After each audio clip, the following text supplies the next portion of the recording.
ഇന്ന് ആളുകളിൽ വളരെ കോമൺ ആയിട്ട് കണ്ടുവരുന്നൊരു ഇഷ്യൂ ആണ് അവരുടെ മുടി കൊഴിച്ചിൽ എന്ന് പറയുന്നത്. അതിൻ്റെ ഭാഗമായിട്ട് ചിലപ്പോൾ നിങ്ങളുടെ മുടിക്ക് നല്ല രീതിയിലുള്ള കട്ടിയൊന്നും ഉണ്ടാവില്ല.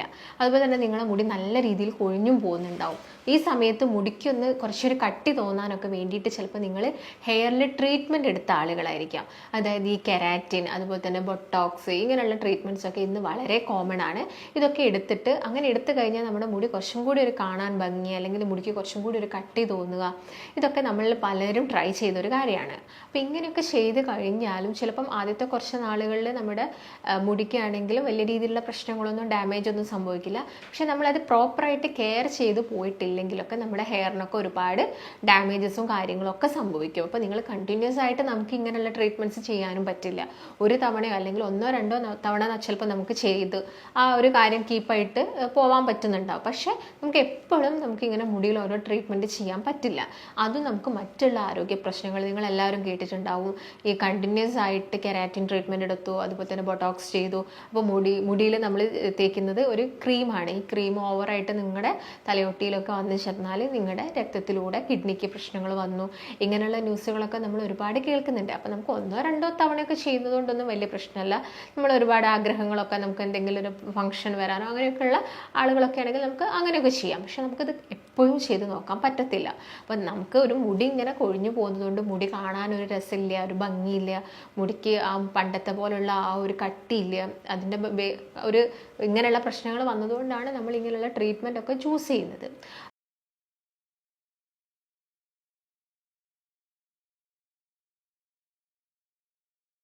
അപ്പം ഹെയർ ഫാൾ എന്ന് പറയുന്ന സമയത്ത് പല രീതിയിൽ, ചില ആളുകൾക്ക് ഹെയർ ഫാൾ മാത്രമല്ല, ചില ആളുകൾക്ക് നല്ല രീതിയിൽ നെറ്റി കയറി വരുന്നു. അതിനുള്ള ഒരു മെയിൻ റീസൺ ഈ ഭാഗങ്ങളിലൊക്കെ ഉള്ള ഹെയറൊക്കെ കൊഴിഞ്ഞു പോയതിനു ശേഷം നെറ്റീൻ്റെ ഈ ഭാഗത്തുള്ളൊരു ഗ്യാപ്പ് കൂടുന്നതാണ്. അപ്പോൾ ഇങ്ങനെയുള്ള പ്രശ്നങ്ങളൊക്കെ ഇന്ന് നമ്മളിൽ പലർക്കും ഉണ്ട്. അപ്പോൾ ചില ആളുകൾക്കാണെങ്കിൽ പറയാറുണ്ട്, അപ്പം ഈ ഓയിൽ മാത്രം അപ്ലൈ ചെയ്തിട്ട് എന്തെങ്കിലും കാര്യമുണ്ടോ, ഓയിൽ മാത്രം അപ്ലൈ ചെയ്ത് കഴിഞ്ഞാൽ മുടി തഴച്ചു വളരും എന്നുള്ളൊരു കാര്യമൊക്കെ. അപ്പം നമ്മൾ ഈ എപ്പോഴും ഓയിൽ മാത്രം അപ്ലൈ ചെയ്ത് കഴിഞ്ഞാലൊന്നും നമ്മുടെ മുടിയൊന്നും തഴച്ച് വളരില്ല.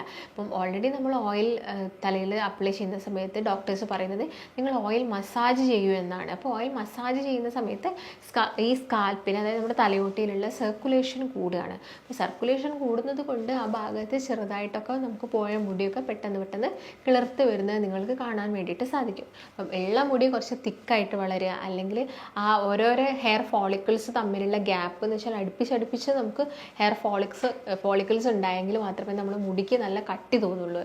അതായത് അടുത്തടുത്ത് മുടി വേണം. ഈ ഗ്യാപ്പ് വരുന്നതിനനുസരിച്ചാണ് നമ്മുടെ മുടി കട്ടി കുറയുന്നത്. നമ്മൾ കെട്ടുന്ന സമയത്ത് അല്ലെങ്കിൽ പോണിട്ടൈലൊക്കെ കെട്ടുന്ന സമയത്ത് നമുക്ക് ആ ഒരു കട്ടി കുറയുന്നത്. അതുപോലെ തന്നെ നിങ്ങൾക്ക് പ്രായമാവുന്ന സമയത്താണെങ്കിലും നിങ്ങളുടെ മുടിയുടെ കട്ടി നല്ല രീതിയിൽ കുറയുന്നതൊക്കെ നിങ്ങൾക്ക് കാണാൻ വേണ്ടിയിട്ട് സാധിക്കും. ഇപ്പം യൂട്രസ് ഒക്കെ റിമൂവ് ചെയ്ത് കഴിഞ്ഞാൽ വളരെ കോമൺ ആണ് മുടി പെട്ടെന്ന് കൊഴിഞ്ഞു പോകുന്നത്, നഖത്തിന് പെട്ടെന്ന് പൊട്ടിപ്പോകുന്നതൊക്കെ. അപ്പം അതെല്ലാം സൂചിപ്പിക്കുന്നത് എന്താണ്? ഒരു ഡെഫിഷ്യൻസിയാണ്. നമ്മുടെ ശരീരത്തിൽ ഏതോ ഒരു വൈറ്റമിൻ്റെ അല്ലെങ്കിൽ മിനറലിൻ്റെ ഒക്കെ ഡെഫിഷ്യൻസി മൂലം നമുക്ക് എന്ത് പറ്റും, ഇങ്ങനെയുള്ള ബുദ്ധിമുട്ടുകളൊക്കെ പറ്റും.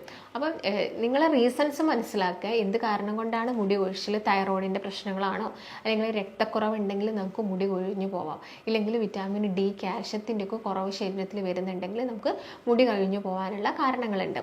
അപ്പം ഇപ്പം വൈറ്റമിൻസ് ഒക്കെ ഡെഫിഷ്യൻസി ഉണ്ടെങ്കിൽ തന്നെ നമ്മൾ ആദ്യം പോയിട്ടൊരു വൈറ്റമിൻ ടാബ്ലറ്റ്സ് കഴിക്കുകയല്ല ചെയ്യുക, അല്ലെങ്കിൽ വിറ്റാമിൻ ഡി കുറവാണോ എന്ന് ചെക്ക് ചെയ്യുകയല്ല വേണ്ടത്. നിങ്ങൾ ആദ്യം എന്ത് ചെയ്യണം? ഈ പറയുന്ന ഭക്ഷണങ്ങൾ, വിറ്റാമിൻ ഡി, കാൽഷ്യം റിച്ച് ആയിട്ടുള്ള അല്ലെങ്കിൽ അയൺ റിച്ച് ആയിട്ടുള്ള ഭക്ഷണങ്ങളൊക്കെ എന്ത് ചെയ്യുക, നിങ്ങളൊന്ന് നന്നായിട്ട് കഴിച്ചു നോക്കുക. എന്നിട്ട് നോക്കുക എന്ത് ഇമ്പ്രൂവ്മെൻറ്റ്സ് ഉണ്ടോ, നിങ്ങളുടെ ഹെയർ ഫാൾ കുറയുന്നുണ്ടോ എന്നുള്ള കാര്യങ്ങളൊക്കെ ഒന്ന് ചെക്ക് ചെയ്യുക. അങ്ങനെയാണെങ്കിൽ നമുക്ക് മനസ്സിലാക്കേണ്ട ഒരു കാര്യം ഇതിൻ്റെ ഡെഫിഷ്യൻസി മൂലമാണ്. ഇല്ലെങ്കിൽ തൈറോയിഡിൻ്റെ ബുദ്ധിമുട്ടുള്ള ആളുകളാണെങ്കിലോ, തൈറോയിഡിൻ്റെ പ്രശ്നങ്ങൾ വരുന്ന ആളുകൾക്കും മുടി കൊഴിഞ്ഞ് നല്ല രീതിയിൽ പോകാനുള്ള ചാൻസസ് ഉണ്ട്. അപ്പോൾ പാരമ്പര്യമായിട്ട് അങ്ങനെ തൈറോയിഡിൻ്റെ പ്രശ്നങ്ങളൊക്കെ ഉണ്ടെങ്കിൽ നിങ്ങൾ ചെക്ക് ചെയ്യുക. നിങ്ങൾക്കും വരാനുള്ള ചാൻസസ് ഉണ്ടെങ്കിൽ നിങ്ങൾ അത് ചെക്ക് ചെയ്യുക. ഉണ്ടെങ്കിൽ അതിന് വേണ്ടിയിട്ടുള്ള മെഡിക്കേഷൻസ് കഴിച്ചാൽ മാത്രമേ നിങ്ങളുടെ മുടി കൊഴിച്ചിൽ എന്താവുള്ളൂ, കംപ്ലീറ്റ് ആയിട്ട് സ്റ്റോപ്പ് ആവുള്ളൂ. അല്ലാതെ നിങ്ങൾ യാതൊരു തരത്തിലുള്ള ഓയിൽ അപ്ലൈ ചെയ്യുക, പാക്കുകൾ അപ്ലൈ ചെയ്യുക, ഒന്നുകൊണ്ട് നിങ്ങൾക്ക് ഒരു റിസൾട്ടും ഉണ്ടാവാൻ പോകുന്നില്ല. ഇതിൻ്റെ ഒരു മൂല കാരണമുണ്ട്. ഈ മൂല കാരണം നമ്മൾ എന്ത് ചെയ്യണം? സോൾവ് ചെയ്താൽ മാത്രമേ നമുക്കിത് കംപ്ലീറ്റ് ആയിട്ട് ക്യൂർ ചെയ്യാൻ വേണ്ടിയിട്ട് സാധിക്കുള്ളൂ. അതുപോലെ തന്നെ മറ്റൊരു റീസൺ എന്ന് പറയുന്നത് താരനാണ്. അമിതമായിട്ട് താരൻ്റെ ശല്യം ഉണ്ടെങ്കിൽ നമുക്ക് എന്താവും, നല്ല രീതിയിൽ മുടി കൊഴിച്ചിൽ വരും.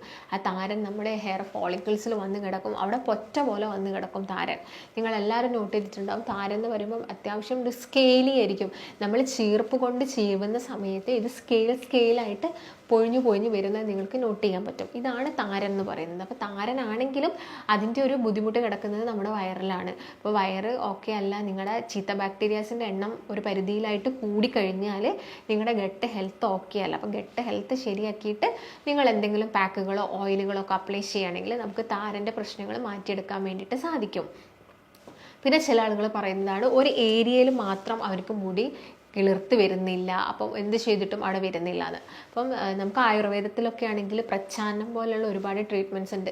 നമ്മളതൊരു സൂചി ഉപയോഗിച്ച് ആ ഒരു ഭാഗത്തുള്ള സർക്കുലേഷൻ കൂട്ടുകയാണ് ചെയ്യുന്നത്. അപ്പം എന്നിട്ട് നമ്മൾ അവിടെ മെഡിക്കേഷൻസ് വെക്കുക, അല്ലെങ്കിൽ മെഡിക്കേറ്റഡ് ആയിട്ടുള്ള നീഡിൽസ് ഉപയോഗിച്ചിട്ട് നമ്മൾ പ്രച്ഛാന്നം ചെയ്ത് കഴിഞ്ഞാൽ ആ ഭാഗത്തുള്ള സർക്കുലേഷൻ കൂടുകയും അതിൻ്റെ ഭാഗമായിട്ട് ഹെയർ എന്ത് ചെയ്യും, വീണ്ടും കിളിർത്ത് വരികയൊക്കെ ചെയ്യുന്നുണ്ടാവും. അപ്പം എന്ത് കാരണങ്ങൾ കൊണ്ടാണ്? ചില ആളുകൾക്ക് ടെൻഷൻ കൊണ്ട് മുടി കൊഴിഞ്ഞു പോകാം. നല്ല രീതിയിൽ നിങ്ങൾ ടെൻഷൻ അടിക്കുന്നുണ്ട്, അല്ലെങ്കിൽ ചെറിയ എന്തെങ്കിലും ഒരു കാരണം മതി, ഒരു എക്സാമിന് മാർക്ക് കുറയുക, അല്ലെങ്കിൽ ചെറിയ എന്തെങ്കിലും ഒരു സാധനം നിങ്ങൾക്ക് കിട്ടാതിരുന്നു പോയാൽ അപ്പോൾ നമുക്ക് ടെൻഷൻ വരുന്ന ആളുകളുണ്ട്. നമ്മുടെ മുടി കൊഴിഞ്ഞു പോകും, നമ്മളറിയില്ല. ചിലപ്പോൾ ബാത്റൂമിൽ നിങ്ങൾ കാണുന്നുണ്ടാവും മുടി കെട്ടിക്കിടക്കുന്നത്, അല്ലെങ്കിൽ നിങ്ങൾ എവിടെ നടന്നു കഴിഞ്ഞാലും വീടിൻ്റെ ഏത് ഭാഗത്താണെങ്കിലും ഈ മുടി ഇങ്ങനെ കെട്ടിക്കിടക്കുന്നതൊക്കെ ഉണ്ട്. അപ്പോൾ താൽക്കാലികം നമുക്കൊന്ന് മുടിയൊന്ന് കുറച്ചൊന്ന് തിക്കായിട്ട് കാണാൻ വേണ്ടിയിട്ടുള്ള ട്രീറ്റ്മെൻറ്റ്സുകൾ നമുക്ക് ചെയ്യാം എന്നല്ലാതെ നമുക്കത് എപ്പോഴും കണ്ടിന്യൂസ് ആയിട്ട് നമുക്കത് ചെയ്യാൻ പറ്റില്ല. അപ്പോൾ എന്താണെങ്കിലും കാരണം മനസ്സിലാക്കുക, പിന്നെ ഭക്ഷണം കഴിക്കുക. പിന്നെ ഭക്ഷണത്തിൽ ഇപ്പം ഇന്നത്തെ വീഡിയോയിൽ ഞാൻ മെയിനായിട്ട് ഫോക്കസ് ചെയ്യുന്നത് കുറച്ച് ഫുഡുകൾ തന്നെയാണ്. അതിൽ തന്നെ പ്രത്യേകം പറയുന്നത് കുറച്ച് നട്ട്സുകളാണ്. ചില നട്ട്സുകൾ നമ്മൾ കഴിക്കുന്നുണ്ടെങ്കിൽ നമ്മുടെ ഈ തലയിലുള്ള സർക്കുലേഷൻ കൂട്ടാനും അതുപോലെ തന്നെ ഈ സ്ട്രെങ്തൻ ആവാനും മുടി കുറച്ചും കൂടി ഒന്ന് പെട്ടെന്ന് പൊട്ടിപ്പോകുന്നതൊക്കെ കുറയ്ക്കാൻ വേണ്ടിയിട്ട് നമുക്ക് കുറച്ച് നട്ട്സുകൾ ഇൻക്ലൂഡ് ചെയ്യണം. അപ്പം അത് ഏതൊക്കെയാണ് എന്നതൊക്കെയാണ് ഇന്നത്തെ വീഡിയോ. അപ്പം അതിൽ ഫസ്റ്റ് തന്നെ പറയുന്നത് ബയോട്ടിൻ നിങ്ങൾ കേട്ടിട്ടുണ്ടാവും. അപ്പോൾ ബയോട്ടിൻ എന്ന് പറയുന്നത് എന്താണ്? ഒരു ബി വിറ്റാമിൻ ആണ്. അപ്പോൾ ഈ ബി വിറ്റാമിൻ നമ്മുടെ ബോഡിയിൽ കുറഞ്ഞു പോയാൽ നിങ്ങൾക്ക് നല്ല രീതിയിലുള്ള മുടി കൊഴിച്ചിലുണ്ടാവും. അപ്പോൾ നിങ്ങൾ എല്ലാവരും കേട്ടിട്ടുണ്ടാവും ഇപ്പോൾ ബയോട്ടിൻ ഗമ്മീസൊക്കെ. പക്ഷേ ഈ ബയോട്ടിൻ ഗമ്മീസ് എന്ന് പറയുന്നത് നമുക്ക് ഒരു പരിധി വരെയൊക്കെ ഇപ്പം നിങ്ങളൊരു 1 മന്ത് യൂസ് ചെയ്താൽ വലിയ പ്രശ്നങ്ങൾ ഉണ്ടാവില്ല. എന്നാലും ഈ ഗമ്മി ഉണ്ടാക്കിയിരിക്കുന്നത് എന്തുകൊണ്ടാണ്? സ്വീറ്റ്.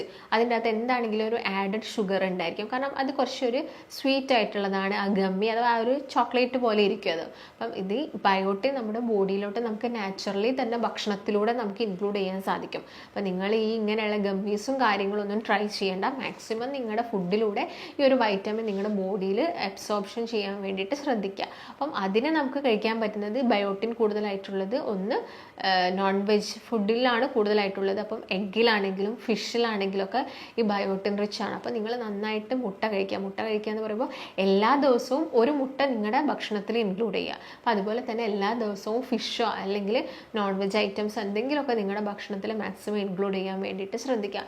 പ്രായമാകുന്ന സമയത്ത് ആളുകൾ പൊതുവെ ഒഴിവാക്കുന്ന കുറച്ച് ഭക്ഷണങ്ങളാണ് മുട്ടയും അതുപോലെ തന്നെ ചിക്കൻ, മീനുകളൊക്കെ. അവരെന്തെങ്കിലുമൊക്കെ കാരണം കൊണ്ട് അത് അവർ ഒഴിവാക്കും. ഇപ്പോൾ പ്രായമാകുന്ന സമയത്ത് അവർക്ക് ഓരോ ഡെഫിഷ്യൻസി കാരണം ഓരോരോ ബുദ്ധിമുട്ടുകൾ വരുന്നു. ഹെയർ ഫോൾസ് വരുന്നു, ജോയിൻറ്റ് കംപ്ലയിൻറ്റ്സ് വരുന്നു, വിറ്റാമിൻ ഡി കിട്ടുന്നില്ല, അങ്ങനെയുള്ള പ്രശ്നം, B12 കുറവുണ്ടാവുന്നു. അപ്പോൾ ജോയിൻറ്റ് കംപ്ലയിൻറ്റ്സ് ഒക്കെ സ്റ്റാർട്ട് ചെയ്യുന്നു. അപ്പം പ്രായമാവുന്നുണ്ടെങ്കിൽ നിങ്ങളൊരു മുട്ടയും അപ്പോൾ അതുപോലെ തന്നെ എല്ലാ ദിവസവും നിങ്ങളുടെ ഡയറ്റിൽ മത്സ്യങ്ങൾ ഉൾപ്പെടുത്താൻ വേണ്ടിയിട്ട് ശ്രദ്ധിക്കുക. അപ്പോൾ മത്സ്യം അമിതമായിട്ട് കഴിക്കുമ്പോൾ സമയത്താണ് നമുക്ക് മറ്റുള്ള ആരോഗ്യ പ്രശ്നങ്ങളോ കൊളസ്ട്രോളോ യൂറിക് ആസിഡൊക്കെ ഉണ്ടാവുന്നത്.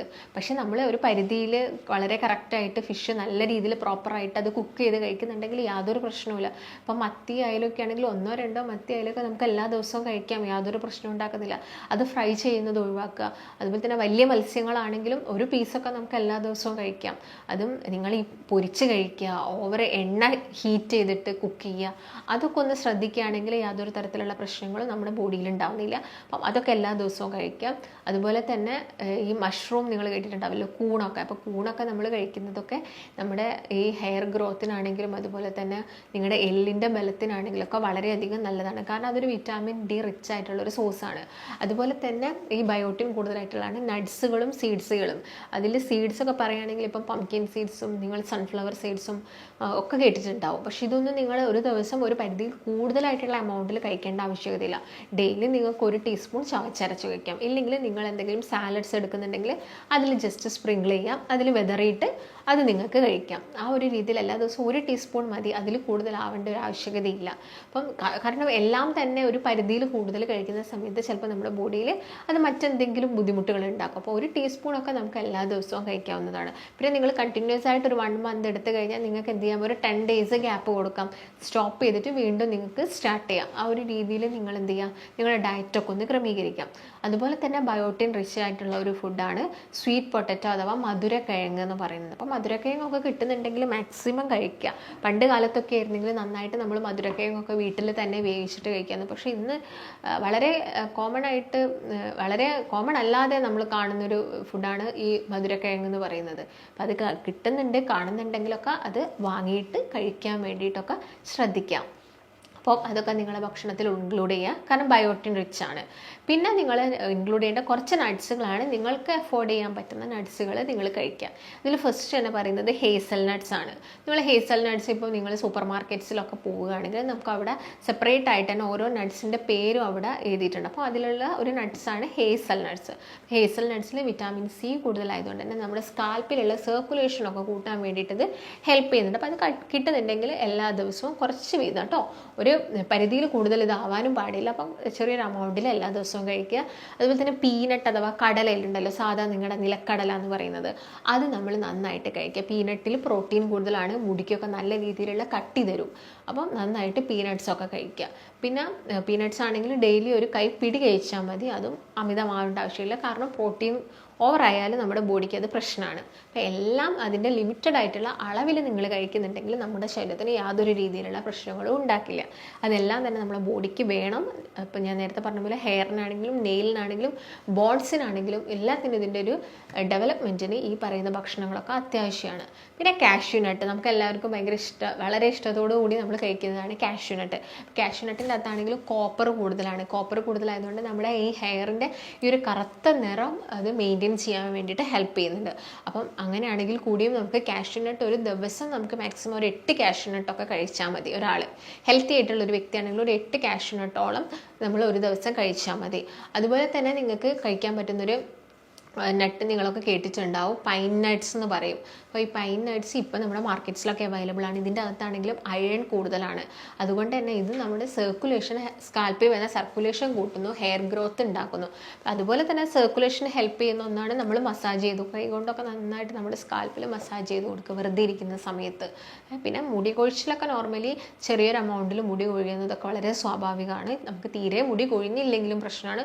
കാരണം ഓൾറെഡി ഉള്ള മുടി വളരെ ഹെൽത്തി ആയിട്ടൊരു പരിധി, ഒരു കാലാവധി വരെ അത് നിൽക്കുള്ളൂ. അപ്പോൾ അത് കൊഴിഞ്ഞു പോയിട്ട് പുതുതായിട്ട് എന്താണെങ്കിലും ആ ഒരു ഏരിയയിൽ ന്യൂ ഗ്രോത്ത് എന്താണെങ്കിലും വരും. അപ്പോൾ നമ്മുടെ നമുക്ക് എല്ലാവർക്കും അറിയാം, മരണം വരെയാണെങ്കിലും നമ്മുടെ നഖമാണെങ്കിലും മുടിയാണെങ്കിലും വളർന്നുകൊണ്ടിരിക്കും. അപ്പോൾ കട്ടി പോകുന്നതും അതുപോലെ തന്നെ ചില ഒരു ഏരിയയിൽ മാത്രം മുടി വരാത്തതൊക്കെയാണ് വളരെ കോമൺ ആയിട്ട് കണ്ടുവരുന്ന പ്രശ്നങ്ങൾ. അപ്പം അതിന് വേണ്ടിയിട്ട് നമുക്ക് ട്രൈ ചെയ്ത് നോക്കാൻ പറ്റുന്ന ഭക്ഷണങ്ങൾ എന്ന് പറയുന്നത് മെയിനായിട്ടും നട്ട്സ് ഇൻക്ലൂഡ് ചെയ്യുക, സീഡ്സ് ഇൻക്ലൂഡ് ചെയ്യുക. പിന്നെ ഞാൻ പറഞ്ഞ പോലെ തന്നെ നോൺ വെജ് ഐറ്റംസ് ഒക്കെ ആണെങ്കിൽ നന്നായിട്ട് കഴിക്കാൻ വേണ്ടിയിട്ട് നോക്കുക. അപ്പം ഹെൽത്തി ആയിട്ടുള്ള വ്യക്തിയാണെങ്കിൽ ഈ ഒരു പാറ്റേണിൽ ഫുഡ് കണ്ടിന്യൂ ചെയ്ത് പോവുക. അപ്പം നിങ്ങൾക്ക് വേറെ എന്തെങ്കിലും അസുഖം ഉണ്ടെങ്കിൽ നമ്മളെല്ലാം തന്നെ ചെക്ക് ചെയ്തിട്ട് വേണം ഭക്ഷണങ്ങളൊക്കെ കഴിക്കാൻ വേണ്ടിയിട്ട്. അപ്പോൾ ആദ്യം നിങ്ങൾ ഡയറക്റ്റായിട്ടൊരു ട്രീറ്റ്മെൻറ്റ് ചെയ്യാൻ പോകുന്നതിന് മുൻപ് നിങ്ങളുടെ ഭക്ഷണങ്ങളൊക്കെ കഴിച്ചു വിറ്റാമിൻ ഡി ഒക്കെ നമ്മുടെ ബോഡിയിൽ കിട്ടണം. അപ്പോൾ സൺലൈറ്റൊക്കെ അബ്സോർബ് ചെയ്യുന്ന രീതിയിൽ ഇന്നിപ്പോൾ മലയാളികളെ നോക്കുകയാണെങ്കിൽ നമുക്ക് വിറ്റാമിൻ ഡി കിട്ടുന്നത് വളരെ കുറവാണ്. അതുകൊണ്ടാണ് ഡോക്ടേഴ്സിൻ്റെ അടുത്ത് പോകുമ്പോൾ അവർ വൈറ്റമിൻ ഡിൻ്റെ സപ്ലിമെൻറ്റ്സ് എഴുതുന്നത്. പക്ഷേ നിങ്ങൾ മാക്സിമം സൺലൈറ്റ് അബ്സോർപ്ഷൻ കിട്ടുന്നുണ്ടോ എന്ന് ഉറപ്പ് വരുത്തുക, ഭക്ഷണങ്ങൾ കഴിക്കുക. അതൊക്കെ അങ്ങനെയൊക്കെ ചെയ്യുന്നുണ്ടെങ്കിൽ തന്നെ നമ്മുടെ ഹെയർ ഗ്രോത്ത് ഒക്കെ കുറച്ചും കൂടി ഈസി ആവും. അപ്പം ഈ കാര്യങ്ങളൊക്കെ ശ്രദ്ധിക്കുക. എന്നിട്ട് നമുക്ക് മുടി കൊഴിച്ചിലൊന്നും മാറുന്നില്ലെങ്കിൽ മാത്രം ഒരു ഡോക്ടറിൻ്റെ കൺസൾട്ടേഷൻ എടുക്കുക. അപ്പോൾ നിങ്ങൾക്ക് എന്തെങ്കിലും സംശയങ്ങളോ കാര്യങ്ങളോ ഒക്കെ വരുന്നുണ്ടെങ്കിൽ നിങ്ങൾ താഴെ കാണുന്ന നമ്പറിൽ കോൺടാക്റ്റ് ചെയ്യുക. നമുക്ക് മറ്റൊരു നല്ല ഹെൽത്ത് ടോപ്പിക്കായിട്ട് വീണ്ടും കാണാം. നന്ദി.